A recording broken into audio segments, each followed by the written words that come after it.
My own mother stood in that courtroom and called me a total disgrace. She told the judge I was unfit, unstable, a danger to myself. She said I had no right to my grandmother's estate, that I'd probably already stolen from it. I sat there in the Cook County Courthouse on February 3rd wearing my grandmother's silver watch, and I did not say a single word. The judge, a man in his late 50s with graying temples and wire-rimmed glasses, listened to my mother's attorney finish his dramatic opening statement. Then he leaned forward with an expression I had seen many times before in 42 different cases. Actually, it was the expression he made right before someone's case fell apart.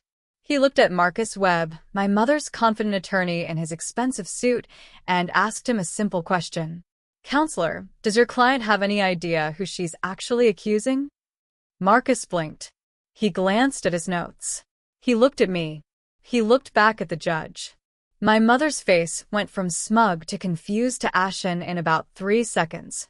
Let me tell you how I ended up in that courtroom. My name is Carissa Fields. I am 33 years old. If you've ever felt underestimated by someone who should have believed in you, subscribe and join this community. We tell stories about people who were counted out but came back stronger.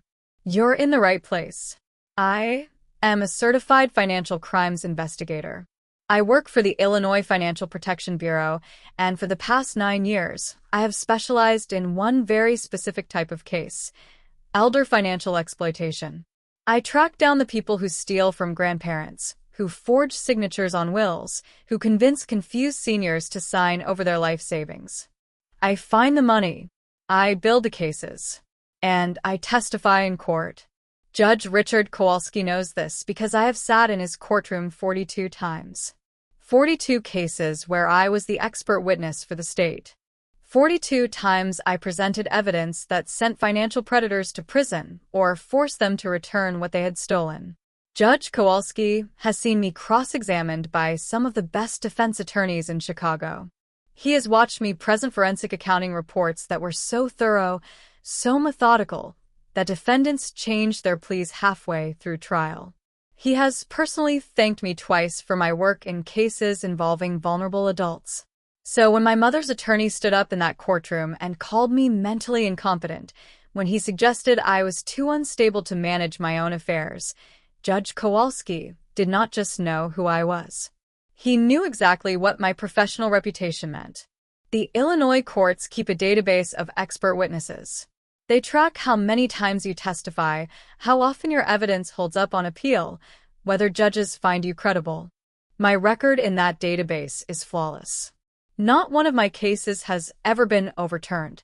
Not one piece of evidence I presented has ever been successfully challenged. When Judge Kowalski asked Marcus Webb if he had any idea who he was accusing, he was not being rhetorical. He was giving the man a chance to stop before he destroyed his own case and possibly his career. I did not become this person by accident. After my mother abandoned me when I was 15, I was raised by my grandmother, Dorothy Fields. She was a bookkeeper for 40 years. She taught me that numbers tell the truth when people will not. She showed me how to read bank statements, how to spot irregularities, how to follow money trails. She paid for my education at the University of Illinois. She sat in the front row when I graduated with honors in forensic accounting. She was the one who encouraged me to specialize in elder abuse cases because she said too many old people die alone and robbed, and no one ever held the thieves accountable. When my grandmother died 6 months ago, she left me everything. Her house, her savings, her journals, and apparently, that was enough to bring my mother crawling back after 18 years of silence. Not to apologize, not to grieve, but to sue me and claim I had somehow manipulated a dying woman into cutting her own daughter out of the will. Judge Kowalski was still staring at Marcus Webb, waiting for an answer. I was 15 years old when my mother left, not gradually, not with warning. She just packed her things one Thursday afternoon in September while I was at school and moved to Arizona with a man named Derek Voss. He was a real estate developer she had met at some networking event.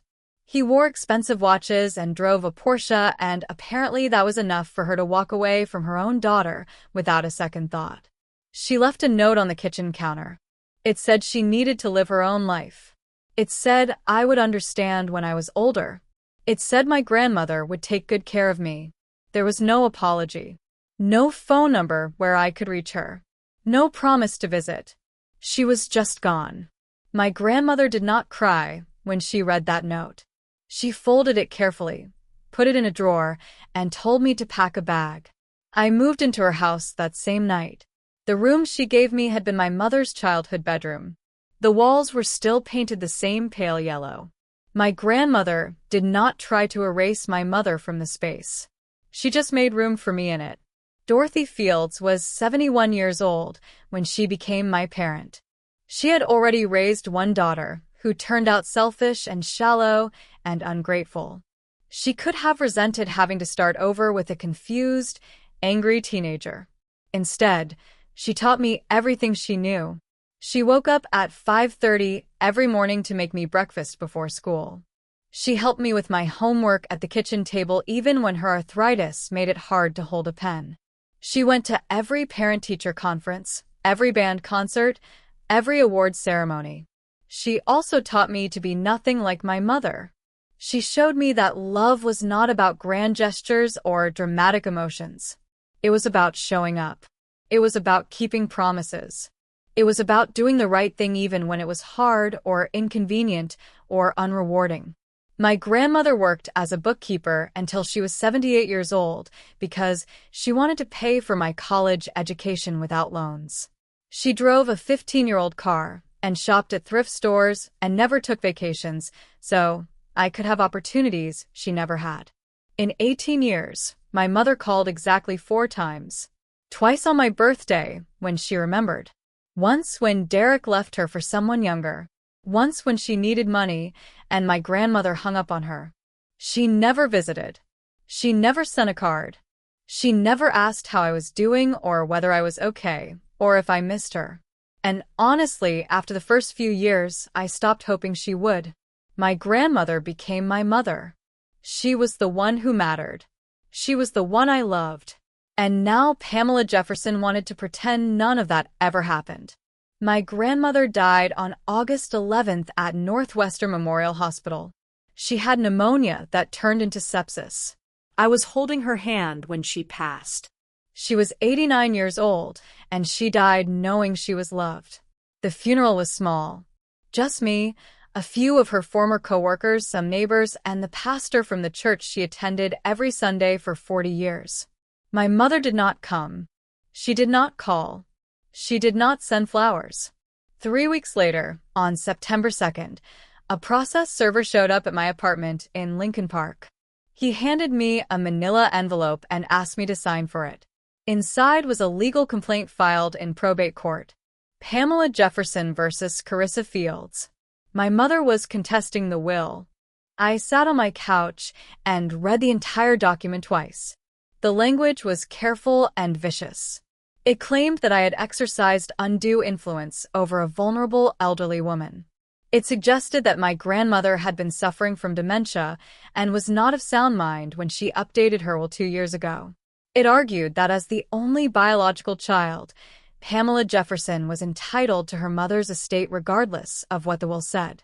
It requested that I be removed as executor and that all assets be placed under court supervision pending a full investigation. The estate was worth $463,000. The house in Oak Park was paid off and appraised at $320,000. There was $108,000 in savings accounts. Another $22,000 in certificates of deposit. A few thousand in personal property and a car that barely ran. My grandmother had been frugal her entire life. She had saved every penny she could. And now my mother wanted to take it all. I had not seen Pamela in 18 years. Not since the day she left. She had missed my high school graduation, my college graduation, my promotion at work. She had never met any of my friends. She did not know where I lived or what my life looked like. The last time she called was 6 years ago when she needed $3,000 for some emergency she would not explain. My grandmother told her no, and Pamela screamed at her for 20 minutes before hanging up. That was the last contact we had. Now she was back. Not because she cared. Not because she grieved. But because there was money involved and she believed she deserved it more than I did. The complaint was filed by Marcus Webb of Webb and Associates. The court date was set for February 3rd. I had 4 months to prepare my defense. 4 months to prove that my grandmother knew exactly what she was doing when she left everything to me and nothing to the daughter who abandoned us both. I called my attorney that same afternoon. I did what I always do when someone tries to steal from a vulnerable person. I investigated. My mother might have forgotten what I do for a living, but I had not forgotten how to do my job. I started with public records. Marriage licenses, property deeds, court filings, bankruptcy documents. I wanted to know everything about Pamela Jefferson's life since she walked out on me 18 years ago. Derek Voss, the real estate developer she left us for, divorced her after 7 years. The court documents showed she got nothing because she had signed a prenuptial agreement. 6 months later, she married a man named Richard Cohen. He was 72 years old, a retired insurance executive, and he died 14 months after their wedding. Heart attack. Pamela inherited his house in Scottsdale and roughly $90,000. She sold the house within 3 months, and the money disappeared into accounts I could not access without a subpoena. Then she married Gerald Whitmore. He was 68, a widower with 2 adult children. He died 26 months later. Stroke. Pamela was listed as the beneficiary on his life insurance policy worth $150,000. Gerald's children filed a complaint claiming undue influence, but they settled out of court. Again, the money vanished quickly. Now she was with a man named Troy Jefferson. That was the name she was using in the legal complaint. I found their marriage license dated 2 years ago. Troy was 74 years old, a former banker, and according to property records, he owned a condo in Tempe worth about $200,000. I pulled his financial profile through the databases I had access to at work. His retirement accounts had been drained significantly over the past 18 months. Large withdrawals. Transfers to joint accounts. The pattern was familiar and disturbing. My mother had a type. Older men. Wealthy men. Men without close family or with estranged children.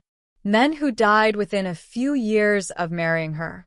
3 husbands in 18 years. 3 inheritances. And now she wanted a 4th payout from the grandmother she had abandoned. I made a list of everyone who had died in financial proximity to Pamela Jefferson. Derek's mother passed away during their marriage, but left everything to Derek's sister. Richard's brother died 6 months before Richard did and left a significant estate that Richard inherited.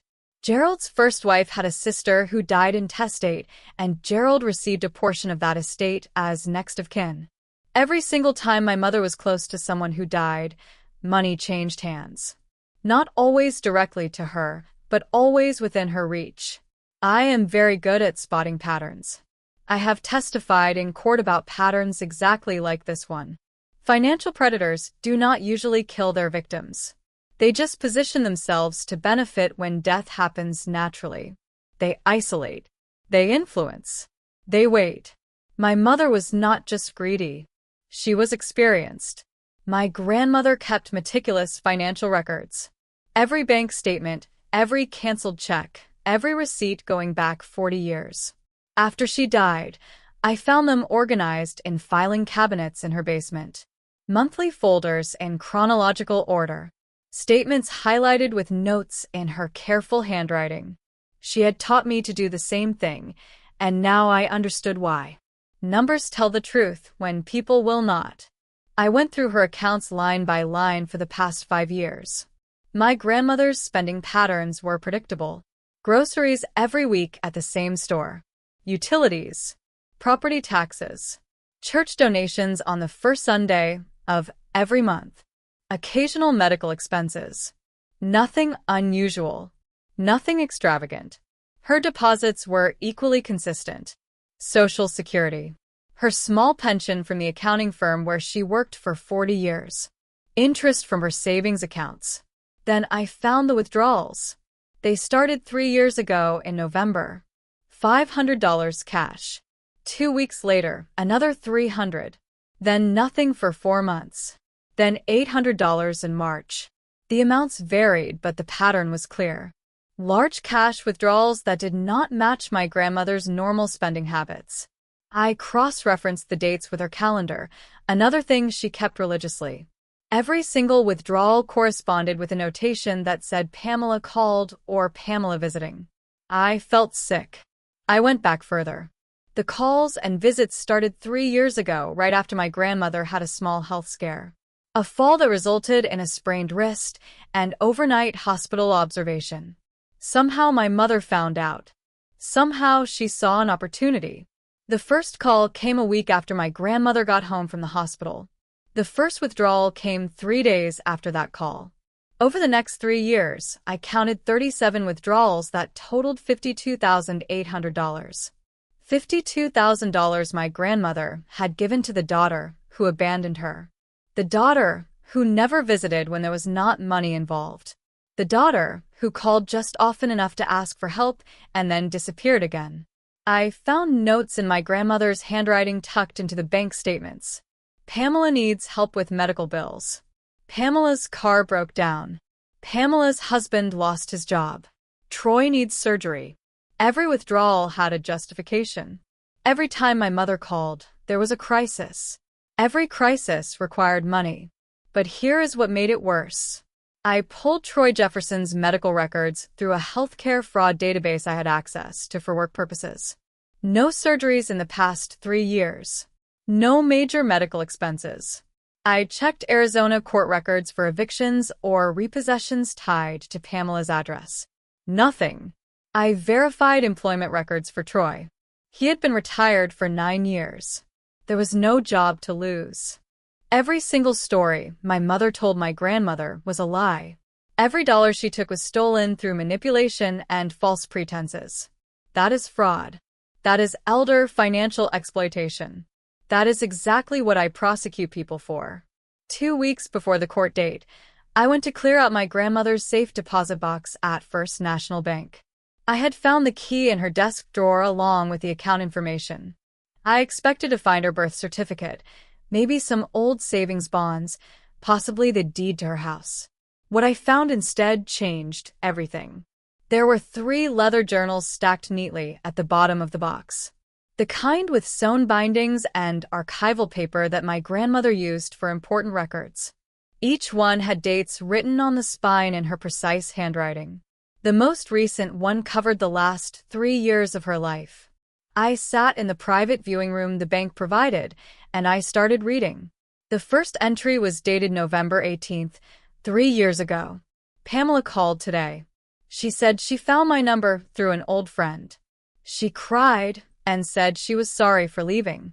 She said she thinks about Carissa all the time. She asked about my health. It felt good to hear from her. Maybe people can change. The second entry was 4 days later. Pamela called again. She said Troy's medical bills are overwhelming. She did not ask directly, but I could tell she needed help.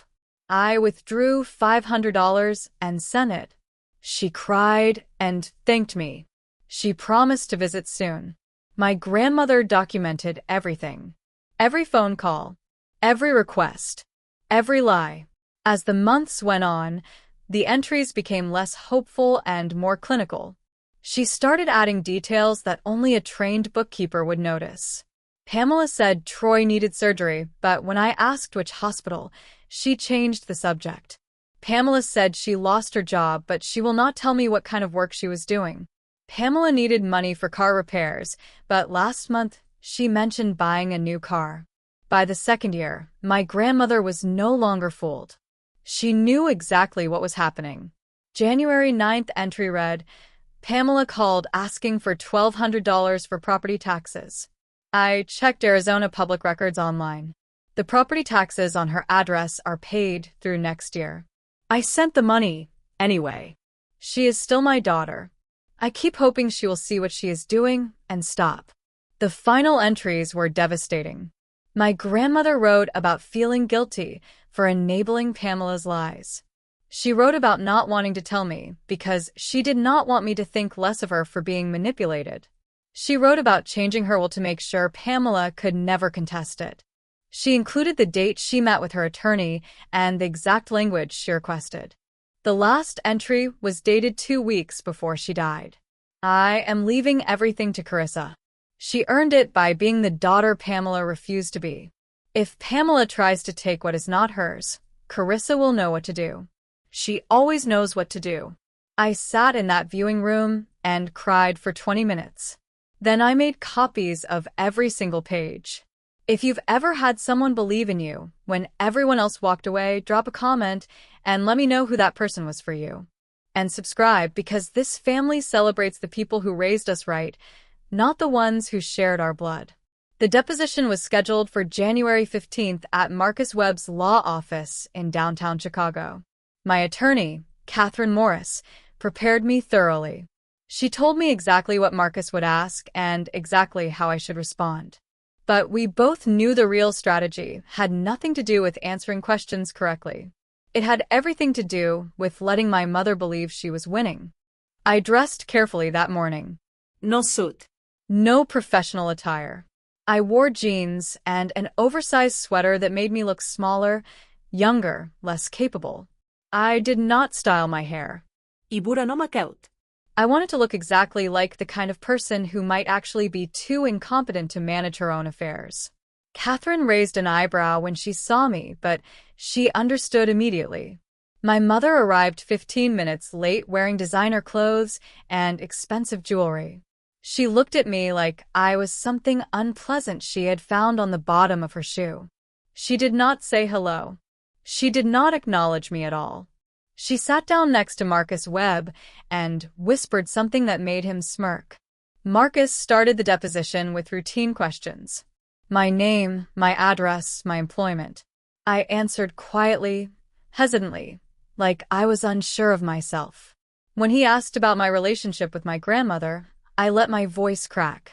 When he asked about the will, I looked down at my hands and said I did not really understand legal documents very well. Catherine did not object. She just took notes and let me play the role. Then Marcus asked about the money. Did I know my grandmother had given Pamela financial assistance over the years? I said no, I had no idea. Did I know that Pamela and my grandmother had reconciled before her death? I said I thought maybe they talked sometimes, but I was not sure.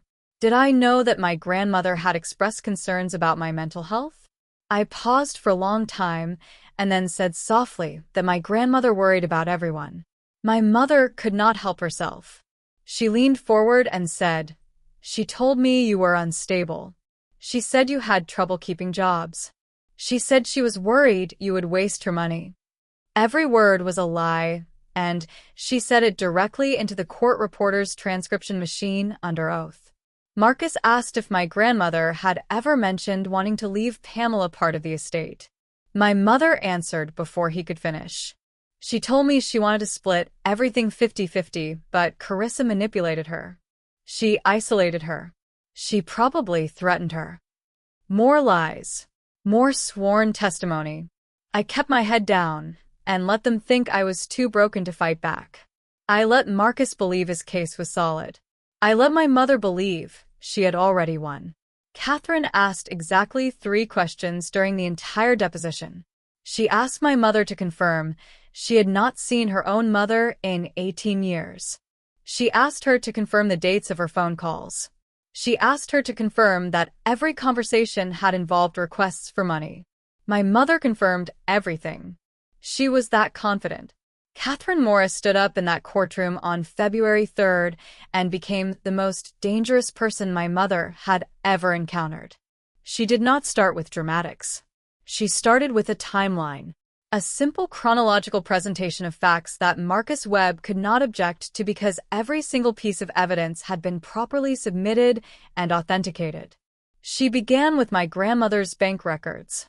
She displayed them on the screen behind the judge, so everyone in the courtroom could see the highlighted withdrawals. $52,800 over 3 years. Every withdrawal corresponded with phone records showing calls from Pamela's number. Catherine walked through each one methodically. November 21st, $500.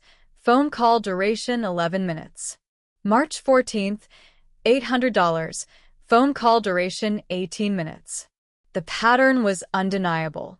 Then Catherine introduced my grandmother's journals.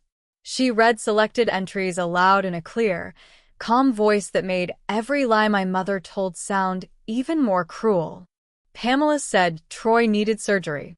I checked the records. No surgery. Pamela said she lost her job. She will not tell me what work she was doing. Pamela needed money for property taxes. The taxes are already paid. Marcus tried to object on relevance, but Judge Kowalski overruled him immediately. My mother's face was no longer confident. It was pale and tight, and her hands were clenched in her lap. Troy Jefferson, sitting in the gallery behind her, looked like he wanted to disappear. Then Catherine played her final card. She called me to the stand, not as a defendant, as an expert witness. She asked me to state my credentials. I listed my education, my certifications, my 9 years investigating financial crimes. I explained that I had testified in 42 cases in Judge Kowalski's courtroom alone. I explained that my specialty was elder financial exploitation. Marcus objected. Judge Kowalski told him to sit down. Catherine asked me to review the evidence I had presented. I walked the court through every transaction, every lie, every manipulation. I explained that under Illinois law, obtaining money through false pretenses from a person over the age of 60 constitutes felony theft. I explained that the pattern of behavior demonstrated in the bank records and journals met the legal definition of financial exploitation of an elderly person. I explained that my grandmother had documented everything specifically because she knew what my mother was doing and wanted to protect me from exactly this kind of legal attack. Then Catherine asked the question that ended everything. Based on your professional analysis, do you believe Pamela Jefferson committed financial crimes against Dorothy Fields? I looked directly at my mother and said yes. Judge Kowalski set down his pen. He looked at Marcus Webb with an expression that could have frozen water. Then he looked at my mother. He asked her attorney if he had anything that refuted the evidence presented. Marcus stammered something about emotional reconciliation and family dynamics. The judge was not interested. He called a recess and requested the presence of the Cook County State's Attorney. The state's attorney arrived within an hour. Judge Kowalski handed over copies of all the evidence Catherine had presented. The journals, the bank records, the deposition transcript where my mother had lied under oath about my grandmother's mental state and our relationship. He also noted that Pamela Jefferson had committed perjury in his courtroom and had attempted to fraudulently obtain an estate through false legal claims. He recommended a full criminal investigation. Marcus Webb tried to negotiate. He tried to suggest that this was all a misunderstanding, a family dispute that had gotten out of hand. He tried to argue that the money had been gifts, not theft. The state's attorney looked at him like he had lost his mind. Gifts obtained through lies and false pretenses are not gifts. They are fraud. When the victim is over the age of 60, it is a Class 2 felony in Illinois. My mother was arrested in the courthouse hallway 20 minutes later. Troy Jefferson was taken in for questioning as a potential accomplice. The look on Pamela's face when the handcuffs went on was not shame or regret. It was rage. She looked at me like I had betrayed her, like I was the one who had done something wrong. She actually screamed that I had ruined her life. A bailiff had to physically move her toward the exit while she shouted that I was a vindictive, ungrateful daughter who had turned everyone against her. I did not say a word. I just watched her go. Judge Kowalski dismissed the case against me with prejudice, meaning it could never be filed again. He apologized for the court's time being wasted on what he called a transparently fraudulent claim. He told me my grandmother would have been proud of how I handled myself.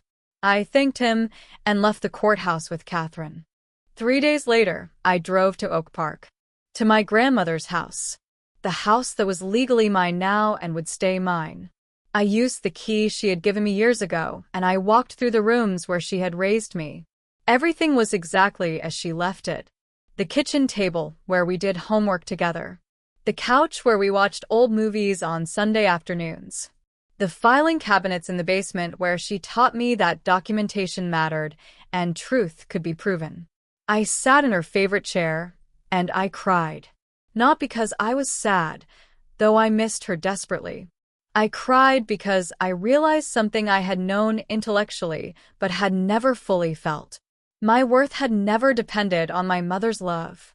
It had been built by a woman who showed up every single day and taught me that integrity mattered more than blood. My mother faced up to 7 years in prison. The prosecutors were also investigating her previous marriages and the suspicious financial patterns around Richard Cohen and Gerald Whitmore. I went back to work the following Monday. I had 16 new cases waiting. I was exactly where I belonged. Justice served. Case closed. But there are 16 more cases on my desk, and every single one has a story worth telling. Subscribe so you never miss when karma catches up to people who thought they'd never get caught. And comment below, did my mother get what she deserved, or should the sentence have been longer?